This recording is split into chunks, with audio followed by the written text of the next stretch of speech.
નમસ્કાર, welcome back. Radio city joke સ્ટુડિયોમાં આપનું સ્વાગત છે.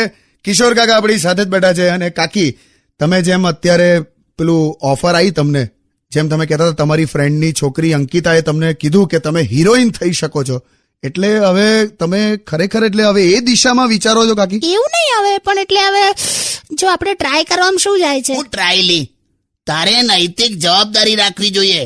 તું ભૂલથી સિલેક્ટ થઈ જાય ને તો ઓડિયન્સ પર જુલ્મ કહેવાય. ચૂપ રહો. તું સમજ લી, આ ફિલ્ડ એટલી સહેલી નથી જેટલી બહારથી લાગે છે.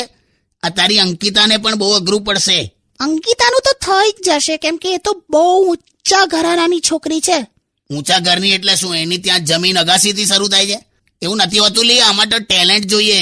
પછી તમે ગમે તેવો. એ તો મને પણ ખબર છે, પણ છે ને મારે એટલું જ સાબિત કરવું છે કે અમે સ્ત્રીઓ પુરુષો સાથે ખભાથી ખભો મિલાઈને ચાલી શકીએ છે. તું પુરુષો સાથે ખભાથી ખભો મિલાઈને ચાલે છે, પણ સહેજ ખભો અડી જાય એટલે બસમાં તો બબાલ કરી નાખે છે.